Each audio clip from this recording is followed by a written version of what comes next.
வட இந்தியர்கள் வர்றாங்க, நம்ம வேலை வாய்ப்பை பறிக்கிறாங்க அப்படின்னு அவங்க பார்க்கக்கூடிய பார்வையவே வந்து கொஞ்சம் அதீதமாக வெறுப்பை விதைக்கிற மாதிரி ஆயிடுச்சோ?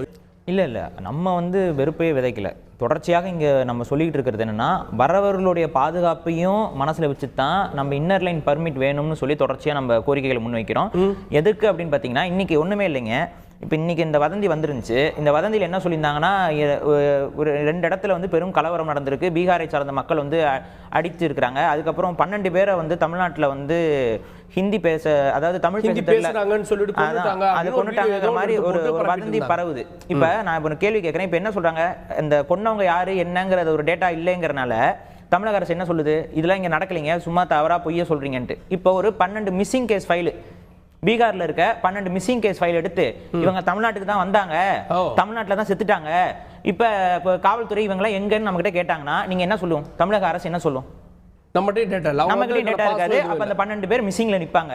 அப்ப என்ன ஆகும்? தமிழ்நாடு முழுக்க போயிட்டு தேட போறீங்களா?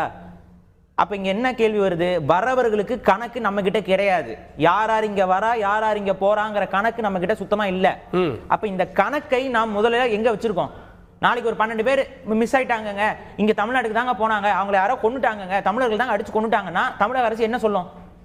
மிஸ்ஸிங் கேஸ்ல இருக்கவங்க எப்படி சொல்லிடுவாங்க? முதல்ல தமிழக அரசுன்னா அவங்க ஆதாரம் கேட்பாங்க சார். அதாங்க 12 பேர் காணோம் இங்க, தமிழ்நாட்டுக்கு போனவங்க எங்க இப்ப அவங்கன்னு நம்ம கிட்ட கேட்டா நம்ம என்ன சொல்ல முடியும்? அப்ப இதுக்கு தான் சொல்றோம், தமிழக அரசு இன்னர் லைன் பர்மிட்டை மெயின்டைன் பண்ணணும், வருபவர்களுடைய கணக்கு இருக்கணும், அவங்க குற்ற பின்னணி அற்றவர்களாக இருக்கிறார்களா என்பதை பார்த்து காவல்துறை அதற்கப்புறம் ஒரு பர்மிஷன் கொடுத்து அந்த பர்மிஷன் அடிப்படையில் அவங்க அங்கே வேலைக்கு இருக்கணும். இதைத்தான் நம்ம தொடர்ச்சியாக முன்வைக்கிறோமே ஒழிய இது எதற்கு? தமிழகத்தையும் பாதுகாக்கணும், அதே சமயத்தில் வெளியிலிருந்து வருபவர்களையும் பாதுகாக்கணும். அப்போ இரண்டையும் பாதுகாக்கணுங்கிற அடிப்படையில் தான் இதை நம்ம முன் வச்சுக்கிட்டு இருந்தோம். இப்போ இங்கே என்ன நடக்குதுன்னா, தமிழ்நாட்டில் வந்து இந்த ஒரு வெறுப்பு உணர்வு பிரச்சாரம் இப்போ சமீபத்தில் பார்த்துருப்பீங்க, இந்த வடவர்கள் ட்ரெயினில் வர்றது, இந்த இதெல்லாம் மீம்ஸில் இதெல்லாம் கொஞ்சம் அதிகப்படியாக பேச்சு பொருளாக மாறிட்டு வருது. நீங்கள் கவனிப்போம்.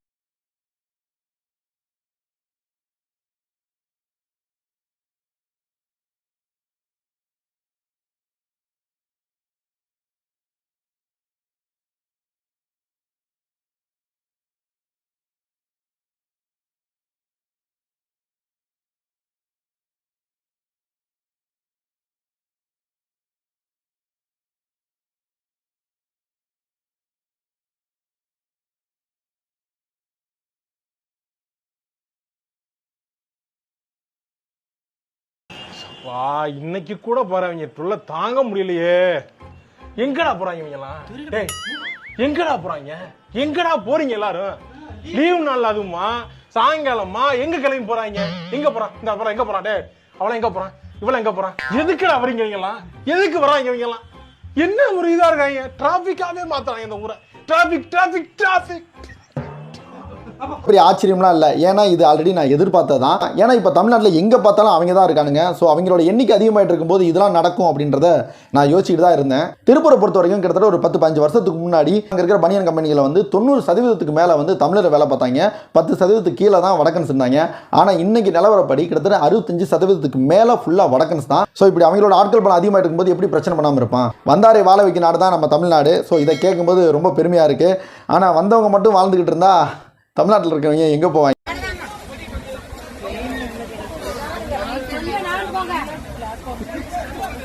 ஐயோ கேவலமா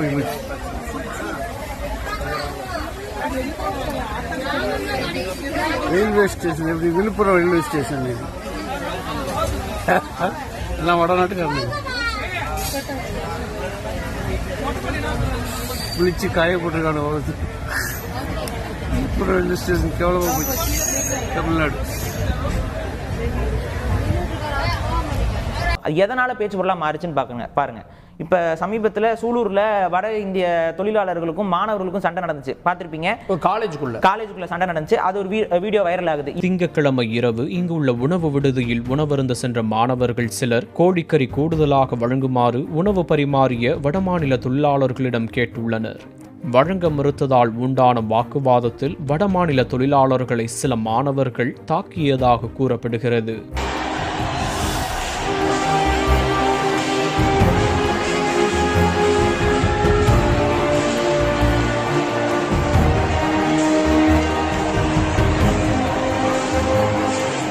சம்பவம் நடந்தபோது 700க்கும் மேற்பட்ட மாணவர்கள் உணவருந்திக் கொண்டிருந்ததால் வடமாநில தொழிலாளர்கள் அடி வாங்கிக் கொண்டு மாணவர்களிடம் கெஞ்சி அங்கிருந்து தப்பி ஓடினர்.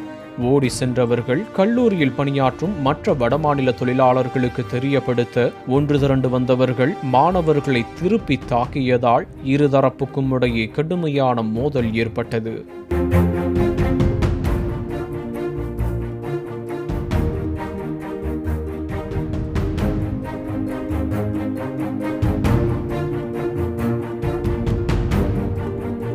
இந்த மாதிரியான சம்பவங்கள் சமீபத்தில் திருப்பூர்ல ஒரு பிரச்சனை நடந்துச்சு. அதன் அடிப்படையில் தான் இந்த பேச்சு பொருட்கள் அதிகமாச்சு.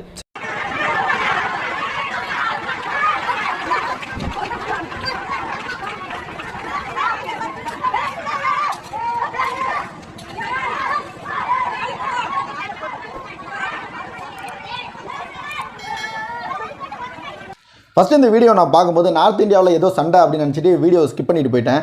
அதுக்கப்புறம் தான் தெரிய வந்துச்சு தமிழ்நாட்டில் நம்ம திருப்பூரில் வடக்கன்ஸ் வந்து தமிழ்நாடு அடித்து விரட்டுறான் அப்படின்ட்டு.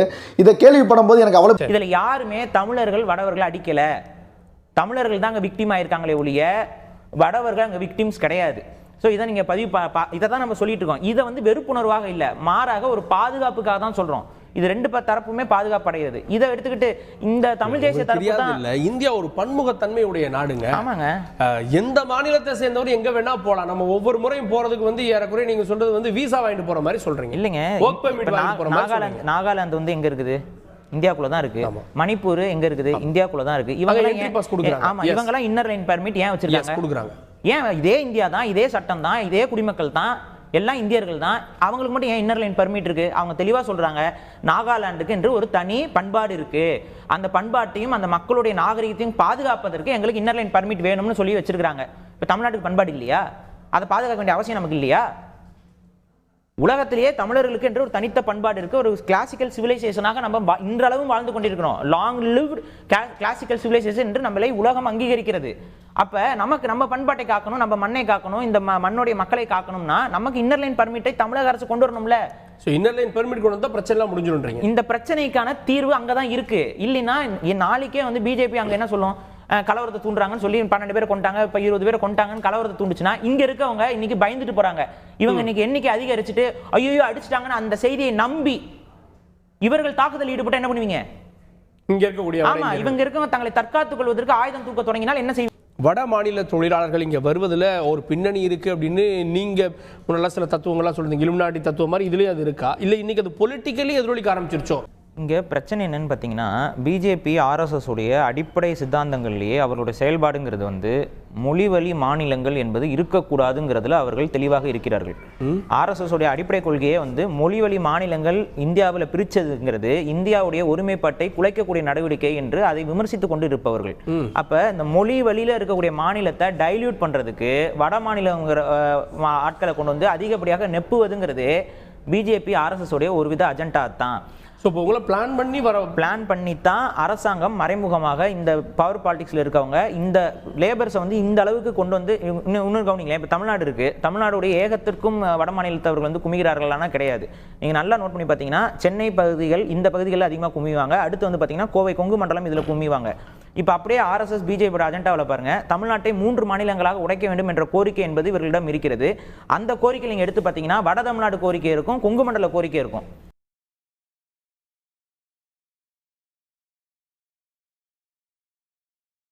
அப்போ கொங்கு நாட்டிலையும் வடதமிழ் பகுதிகளிலையும் இந்த வடவர்கள் அதிகமாக குமிப்பது மூலமாக நாளை தமிழகம் உடைக்கப்படும் பொழுது இதில் தமிழர்கள் சிறுபான்மையாக மாற்றப்படுவார்கள். இன்னைக்கு வந்து பார்த்தீங்கன்னா சென்னையில் இத்தனை கோடி பேர் வட இந்தியர்கள் இருக்காங்கன்னு இது ஒரு பெரிய பாப்புலேஷனாக தெரியாது ஒட்டுமொத்த தமிழ்நாட்டு பாப்புலேஷனில். ஆனால் வட தமிழ்நாடு பாப்புலேஷனில் அதே போல் கொங்கு நாட்டு பாப்புலேஷனில் இப்போ வந்து தெரியாது. இப்போ வந்து பார்த்தீங்கன்னா இந்தியா தமிழ்நாடு முழுக்க நீங்கள் பார்க்கும்போது வட தமிழர்கள் வட இந்தியர்கள் இத்தனை பேர் இருக்காங்கிறது தெரியாது. ஆனால் கொங்கு நாடுன்னு ஒரு தனி மாநிலமாக உடைக்கிறாங்கன்னு வைங்க நாளைக்கு, அதில் அவருடைய பாப்புலேஷன் என்பது டிசைடிங் அத்தாரிட்டியாக இருக்கும்.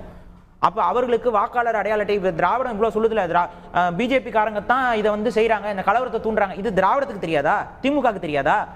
இத்தனை வருஷமா தமிழ்நாட்டுக்காக நான் உழைக்கிறோம், தமிழ் மக்களுக்காக. இப்போ கூட திராவிட மக்களா தமிழ் மக்களான்னு தமிழ் மக்கள்னு சொல்றாரு, அவருக்கு தெரியாதா இதெல்லாம்? அப்ப இதுக்கு முன்னாடி இந்த இதை நடக்காமல் தடுப்பதற்கு நீங்க என்ன நடவடிக்கை எடுக்கிறீங்க? என்ன நடவடிக்கை நீங்க இதுவரைக்கும் இன்னர் லைன் பெர்மிட் வேணும்னு தொடர்ச்சியாக தமிழ் தேசியவாதிகள் சொல்வதை இதுவரைக்கும் இந்த திமுக அரசு திராவிட அரசு செவி சாய்க்குதா? இல்ல நம்ம அதுல அடிப்படையில அவங்க வர்றது இங்க ஒரு வருமானம் கிடைக்கும், எங்க வந்து தேவை இருக்கு, அவங்க இங்க வாக்காளர்களா மாறுறாங்க. அவங்க இங்க வாக்காளர்களா மாறுறாங்க. அவங்க எந்த கட்சிக்கு வாக்கு போடுவாங்க? திமுகக்கு வாக்கு போடுவாங்களா, அதிமுகக்கு வாக்கு போடுவாங்களா, பிஜேபிக்கு போடுவாங்களா, காங்கிரஸ் போடுவாங்களா? இந்த கேள்வி இருக்குல்லைங்க. அப்ப நாளை இவர்கள் வாக்காளர்கள் இந்த வாக்காளர் அடையாள அட்டை கொடுக்க மாட்டேன்னு சொல்ல போதா திமுக? இன்னைக்கு வரைக்கும் கொடுத்துட்டு தானே இருக்காங்க. வட இந்திய தொழிலாளர்களுக்கு வாக்காளர் அட்டை கொடுக்கப்பட்டு தானே இருக்கு. இப்ப இதுக்கு ஏதாவது நீங்க வந்து சட்டம் ஏற்ற போறீங்களா, இல்ல அதை பற்றி எனக்கு கவலை உங்களுக்கு இருக்கா? நீங்க எல்லாம் ஒற்றை குடும்ப ஆட்சி, அந்த குடும்பம் வாழ்ந்தா போதும், அந்த குடும்பத்தில் இருக்கவங்க பதவி சுகம் அனுபவிச்சா போதும், தமிழ்நாடு எக்கேடு கட்ட என்னங்கிறத கண்டுக்கவே மாட்டேங்கிறீங்க. எனக்கு ஒரு ஆசை தான் எங்க ஐயா, எங்க சின்ன ஜமீன், எங்க ஐயா சின்னவர் வந்துட்டாங்க. அவங்கள முதலமைச்சராக நாங்கள் பார்க்க போறோம். ஆண்டவனுக்கு நல்ல ஆயில கொடுக்கணும், பெரியார் ஏன் செத்தாரு சீக்கிரமாங்கிறது நமக்கு தெரியுது, அண்ணாதுரை ஏன் செத்தாருன்னு தெரியுது. ஆனால் நல்ல ஆயில கொடுக்கணும். அப்படியே எங்கள் ஐயா இன்பா ஐயாவே நான் முதலமைச்சராக பார்த்துடணும். அந்த குடும்பம் தாங்க எங்களுக்கு சரியா வரும், வேற எதுவும் எங்களுக்கு சரியா வராது. ஏன்டா உன் குடும்பம் கூட உனக்கு சரியா வராதாடா? டே பைத்தியக்காரன். எங்க ஐயா இளையவர் சின்னவர் ஜமீன்தார் சின்னவர் வந்துட்டாரு. எனக்கு ஒரு ஆசை, ஐயா இன்பா ஐயாவையும் அடுத்து முதலமைச்சர் ஆக்கிட்டு சாப்பிடணும் ஒரு ஆசை. வாழ வைக்கும் தமிழகம் இது என்ன இன்னைக்கு மட்டும் நடக்கிற மாதிரி? நாங்க வாழ வேண்டாமா? இல்ல நான் கேக்குறேன், நாங்க வாழ வேண்டாமா? தமிழர்கள் வாழ வேண்டாமா? தமிழ்நாட்டுல வந்தாரெல்லாம் வாழ வச்சுட்டு தமிழ்நாட்டுல என்ன பண்ண போறது? அடுத்து தமிழ்நாடு என்பது தமிழர்களுக்கான இறையாண்மை மிக்க ஒரு பகுதி. இதையும் நீங்க விட்டுட்டு போங்கன்னா எங்க போவோம் நம்ம? நாளைக்கு அப்படிதான் வரவே கூடாதுன்னு சொல்லுமா சார்? வரவே கூடாதுன்னு சொல்லிங்க. வரவர்கள் இங்க வாக்காளர்களாக மாறக்கூடாது. அதற்கு என்ன நடவடிக்கை திமுக அரசாங்கமோ இல்ல இந்த கொள்கை கொண்டவங்க உருவாக்குறாங்க? இதை தான் நம்ம கேள்வியா வைக்கிறோம். வாக்காளர்களா மாறினா அவங்களுடைய சித்தாந்தங்கள் பூதப்படும். நீங்க பயப்படுறாங்களா பிஜேபி கலவரத்தை தூண்டுதுன்னு? நாளைக்கு இவங்க இத்தனை பேர் வந்துட்டாங்க, இவங்க வாக்காளர் இருந்தாங்கன்னா கேப்ப நான் திரு வெங்கடசுப்பு அவர்கள்ட்ட ஏன் வந்து இங்க மட்டும் லேபர் இல்லையா, ஏன் வட மாநிலத்தவர்கள் வர்றாங்க, அவங்க ஒருத்தர் வர்றதில்ல, அவருடைய அண்ணன் தம்பி சித்தி சித்தப்பான குடும்பத்தோடு வர்றாங்க, இது ஒரு வகையிலான இடப்பெயர்வு இதுல பின்னணி இருக்கின்றப்ப ஏன் வந்து வட மாநிலத்தவர்கள் அதிகமா வந்து நம்ம ஹையர் பண்ணிட்டு இருக்கோம் சார்? இது நம்ம மொத்தமே திசை மாறி போய்கிட்டு இருக்கோம் சார். நம்முடைய கணியன் பூங்குன்றனார் மிகச் சிறப்பாக சொன்னார், யாதும் ஊரே யாவரும் கேளீர் என்று முன்னரே சொன்னார். ஐயாவோட சொத்துல கொஞ்சம் பாதி, நான் உறவினர் தான், ஐயாவோட சொத்துல எனக்கு கொஞ்சம் கேளீர் தான். நானும் உங்க சொத்துல கொஞ்சம் பாதி கொடுங்க ஐயா, உங்க சொத்துல எனக்கு கொஞ்சம் பாதி கொடுங்க. உறவினர் கொடுக்க மாட்டீங்களா? உறவினர் கொடுங்க ஐயா, உங்க சொத்துல கொஞ்சம் பாதி கொடுங்க, நாங்களும் வாழணும்ல. வரட்டும், யாரும் ஊரே யாவரும் கேளீர், நானும் கேளீர் தான். வாங்க, சொத்துங்களை சம்பாதிக்க தயாரா இருக்கிறேன். கேளீரா தமிழர்கள் வந்து அவ்வளவு மோசமானவங்க நீங்க தப்பா நினைச்சிட்டு இருக்கீங்க. நீங்க கொடுங்க, நீங்க உங்க சொத்தை எழுதிவீங்க, அதுக்கு அப்புறம் ஒரு முன் உதாரணம் திறமையை நீங்க தெரிஞ்சுக்கங்க. தமிழர்கள் என்ன பண்ணிட்டு இருக்காங்கன்னா இந்த லேபரை விட்டு எங்கேயோ போயிட்டாங்க. இன்னைக்கு சிலிக்கான் வேலியில போய் கோடிக்கணக்கில் சம்பாதிச்சிட்டு இருக்காங்க. அமெரிக்கால இருந்து நமக்கு பணம் வந்துட்டு இருக்குது. ஒவ்வொரு தமிழர்கள்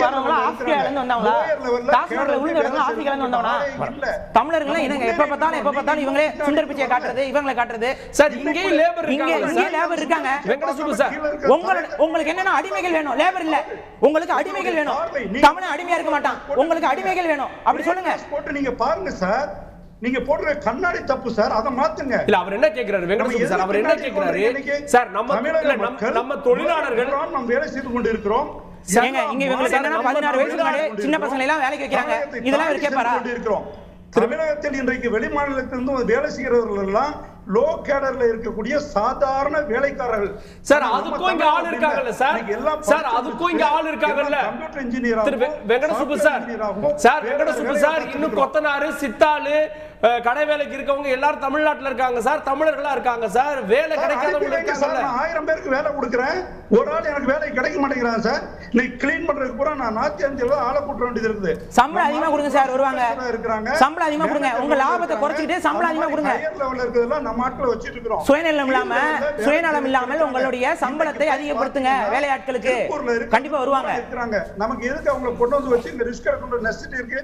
நீங்க தேவையில்லாம இந்த அரசியல் டைரக்ஷன்ல திருப்பிட்டு போறீங்களே தவிர உண்மையான பிரச்சனைக்கு என்ன தீர்வுன்னு சொன்னா உடனடியாக கட்சி பேதம் இன்றி, ஏன் ஒரு பக்கத்துல இங்க நம்முடைய முதல்வர் திரு ஸ்டாலின் அவர்கள் ஒவ்வொரு உலகத்தில் இருக்கிற பெரிய பெரிய கம்பெனி எல்லாம் தமிழகத்துக்கு கொண்டு வர வேண்டும் என்று முயற்சி செய்து கொண்டு இருக்கிறார்கள். இன்னொரு பக்கம் நம்முடைய பிரதமர் மோடி அவர்கள் வெளிநாட்டில் இருக்கிற கம்பெனியை கொண்டு வரணும்னு சொல்லிட்டு, நீ குளிக்காம ஒரு வாரம் இருக்க முடியும், தண்ணீர் குடிக்காம எத்தனை நாள் இருப்பாயின்னு யோசிச்சுக்க, செத்து போயிடுவேன். நீர்வள பெருக்கம் முதல் வேலை நீர். அன்பு மக்கள்கிட்ட நான் சொல்லுவேன், உங்க மகன் உங்க தம்பி அண்ணன் சொல்லுவேன், காரை இறக்குமதி செய்யலாம், நீரையும் சோறையும் இறக்குமதி செய்ய முடியாது, அது இறக்குமதி செய்யக்கூடாது. ஆனா ஓ நாடு நீரையும் சோறையும் இறக்குமதி செய்து காரை ஏற்றுமதி செய்து, காரை ஏற்றுமதி செய்வது உன் நாடு அல்ல, கொரியன் முதலாளி கொண்டாய் அப்படின்னு கொரியன் முதலாளி. அறிவார்ந்த எனது பிள்ளைகள்கிட்ட சொல்லுவேன், ஒரு டன் காரை உருவாக்க 4,50,000 லிட்டர் தண்ணீர் தேவைப்படுது. ஒரு டன் எடையுள்ள காரு. ஆனால் ஒரு கார் 2 டன் 3 டன் எடையுள்ள காராக இருக்குது சில கார். ஒரு டன் எடையுள்ள காரை உருவாக்க 4,50,000 லிட்டர் தண்ணி செலவாகுது என்றால் 5,000 கிராமங்களுக்கான நீர் தேவையை ஒரு கார் குடிக்குது. இதையே இந்த கொரிய முதலாளி அவன் நாட்டில் உற்பத்தி செய்யல, அவன் நாட்டில் நீர் வளத்தை பாதுகாக்கணும்னு நினைக்கிறான். என் நாட்டில் உற்பத்தி செய்து 50 லட்சம் காரை ஒரு ஆண்டு ஒன்றுக்கு ஏற்றுமதி செய்யலாம். எத்தனை காரு? 50 லட்சம் கார். ஒரு காருக்கு 1 டன் எடையுள்ள காரனே வச்சு கணக்கெடுப்போமே. 1 டன் எடையுள்ள காருக்கு 4,5 லட்சம் லிட்டர் என்றால் 50 லட்சம் காருக்கு எத்தனை கோடிக்கணக்கான லட்சம் தண்ணீர் லிட்டர் தண்ணீரை அது வீணாக்கிட்டு அவன் ஏற்றுமதி செய்யறாங்கிறத யோசிச்சு பார்த்துக்க. நீ ஒரு குவளை தேநீர் குடிக்கிற, இவ்வளவுதான் தண்ணீர். ஆனா 96 லிட்டர் அந்த தேயிலை காலி பண்ணிட்டு வருது உன் கோப்பைக்கு. இதுக்கு தான் மறை நீர்னு பேரு. உன் கண்ணுக்கு தெரியாது உன் வளம் நாசமாக்கிட்டு இருக்கிறது. ஆரஞ்சு பழத்தை ஏற்றுமதி செய்தவன், கோதுமையை ஏற்றுமதி செய்தவன், காரை ஏற்றுமதி செய்தவன் நிறுத்திட்டான். கொரியன் முதலாளி ஊர்ல ஹோண்டாய்ங்கிற காரை உற்பத்தி செய்து ஏற்றுமதி செய்யறான். இதையே அவன் ஊர்ல தொழிற்சாலை வைக்கல. ஏன் வைக்கல? அவன் நாட்டின் வளத்தை அவன் காப்பாற்ற நினைக்கிறான். உன் நாட்டின் நிலத்தின் வளத்தை காப்பாற்றணும் இதை ஏன் நினைக்கல? ஆள் இல்ல. அதை நீ நல்லா புரிஞ்சுக்கணும். இப்போ உன் பிள்ளை என்ன வந்து செய்யறான், உன் தம்பி உன் அண்ணன் என்ன வந்து செய்யறான், காரை எடுத்துக்கிட்டு போ, நீ அங்க உற்பத்தி செய்யி, நான் இறக்குமதி செஞ்சுக்கிறேன். ஆனா சோறையும் நீரையும் நான் இறக்குமதி செய்ய முடியாது. அப்ப no Nokia, no Hyundai, no Ford எல்லாத்தையும் தூக்கிட்டு ஓடு, நான் இருக்கிறத பாத்துக்கிறேன், கிளம்பு. இங்க விட்டுருவேன். நான் ஜப்பான் கொரியன் முதலாளி கிட்ட 42,000 ஏக்கர் விளைநிலத்தை பறிச்சு கொடுத்தது யார்? உங்க அப்பா. விளைநிலமே இருக்கிறது கொஞ்சம், அதையும் பறிச்சு அந்நிய முதலாளிகள் கொடுத்துட்டா சோத்துக்கு நம்ம அண்ணையாதிக்கிறது என்ன? தொழிற்சாலை தொடங்கி என்ன கொடுப்பான்? வேலை கொடுப்பான். எல்லா வேலையும் என் இன பிள்ளைகளுக்கு கொடுப்பானா? என் இன பிள்ளைகளுக்கு கொடுப்பானா? அதுக்கு உறுதி இருக்கா? உத்தரவாதம் இருக்கா? இல்ல. வேலை கொடுப்பான். அப்புறம் என்ன கொடுப்பான்? சம்பளம். சம்பளத்தை வச்சு என்ன செய்வோம்? சாப்பிடுவோம். சாப்பாடு எங்க வரும்? அரிசியும் பருப்பையும் உளுந்தையும் வெங்காயம் வெள்ளரிக்காயை எந்த தொழிற்சாலை உற்பத்தி செய்யும்? ஏற்கனவே இந்த வெங்காயங்கள் எகிப்து ஒரு பாலைவன நிலத்திலிருந்து வெங்காயத்தை இறக்குமதி செய்யலாம். வெங்காயத்தை கூட விளைவிக்க முடியாத வெங்காயம். What do they say? We have the ability to protect the land. Oh, then who will protect the land from you? We say only we can do it. What does he think? By collecting heavy taxes from the people of the country who are hardworking, by borrowing money from the foreign countries and the world banks, he can develop the country's economy. Is there a better kind of madness than talking foolishly like this? Massive amount of tax. GST you said 28%. 28%. In what form have you given it back to us? Who has the answer? 28%, you get 2 more percentage from us. But in what way have you given it back to us? As education, as medicine, as roads, as uninterrupted power supply, as clean drinking water, or as job opportunities for all? In what form have you given? What did you say? If we come to power, 20 million offer of employment. But because you came, 20 million loss of employment. This is the fact. If we come, then why didn't you do when you came? Why didn't you do when you came? You know, only in a country in which the hospitals and the courts are not crowded, only that country can be called healthy and disciplined country. In a country where libraries get crowded and the theaters get crowdless, that country goes behind knowledge and the society becomes knowledgeable. In a country where juice and tender coconut shops get crowded and the wine shops get crowdless, only that country can be called a healthy country. In a country where number of jails are decreased and the number of libraries are increased, that society will not be a criminal society, rather a knowledgeable and sensible society, and it will develop without a doubt. Is there anything like this in our country? What is the condition of your nation now? To demolish it and to change the nation completely, we are saying to you, we create a new nation and we ensure it with people's revolution, which is why we stand with you. You must understand that. What is revolution? They asked Bhagat Singh, what is revolution? Revolution is the one that needs not be the blood-shedding violence. It's not worshipping guns and bullets. There's no place in revolution for personal vengeance. Then what is revolution, Bhagat Singh? The society is apparently structured out of injustice. How do we say apparently? They are doing corruption, it's clear. They are bribing, it's clear. They are looting the resources, it's clear. They are deceiving people, we know it. They murder, they loot, they gang rape. They rape 6-year-old girl and 60-year-old grandmother, we know it. But nothing can be done. What is the name of it? The society that is apparently structured out of injustice. What does he say? What is revolution? Demolishing this filthy society completely. Creating a new and well-structured society is revolution. We have come to create that society. That's why we are revolutionists. You must understand that. When will the revolution come?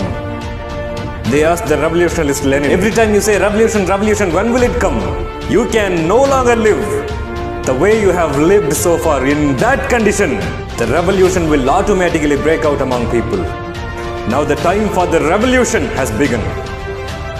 The seeds for revolution have been sown. The youngsters who are standing both of my sides for a long time are the proof. My brothers and sisters who have come to save the future politics, they are the proof. My dear people, the Chief Minister is speaking, Mr. Edappadi Palanichami. The crowd started leaving. The party members held the rope. Don't go, don't go. Go, sit man, go. Why are you leaving? But we did not tell anyone that we were going to have a campaign here in Somanur. No posters, no advertisements, no proper announcements. We did nothing, but thousands of people have gathered here. What does it mean? Revolution, people's revolution. People's revolution for good politics. Simple people's revolution for alternative politics. Students protest against the government for their rights. The fishermen are protesting. The farmers protest against the government for their rights. Ban sterilite, people are protesting. Ban nuclear power plant, people are protesting. The transport workers are protesting. The doctors who save people's lives are protesting against the government. Nurses protest against the government. Respected teachers who educate our children are protesting against the government. Even after all these calamities, the rulers are saying we are giving good governance. What kind of fun, what kind of stupidity, what kind of cruelty. Here and there is a lots of sparks of fire. These pieces of fire, the effort of bringing them together is one day, huge revolution will break out. Out of where? Out of the drought that my land is going to face. The revolution for new politics will break out in this. To understand one thing clearly, my dear sensible brothers and sisters and the elders who gathered here. The future of a country is determined in the classrooms of the country. A country's welfare is determined in the kitchens of every house in the country. A country's resource is determined based on the land resources that the country has got. The wellness of the land sources of a country is determined by the water sources that the country has got, without a doubt. The water resources of the country is of course determined by the rain resources of the country. The rain resources of the country is determined by the mountain resources of the country. That's it. This is a circle. Padmasara asked for a blessing from Lord Shiva. If I put my hand on anyone's head, he must burn to ash. Shiva says it's given. Now Padmasara tells Shiva, I want to test whether it works, so I'm going to put my hand on your head. Exactly the same way, we cut down the trees that are hands of Mother Earth. We suck the rivers that are blood vessels of Earth.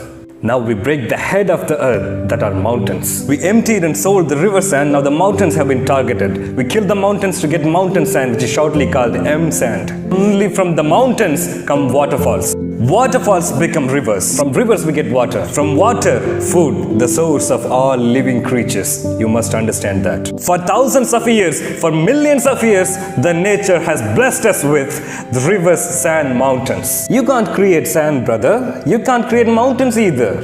You have no right to destroy what you cannot create. No right. What does Mahatma Gandhi teach us? The Mother Earth fulfills all the needs of all the living creatures on earth. All the living creatures. But she struggles to fulfill the man's greed. Is it not cruel or brutal? What Lord Buddha has taught us. Just like a honeybee that comes to suck honey from a flower and it eats honey without making any damage to that flower, you humans should make use of the nature.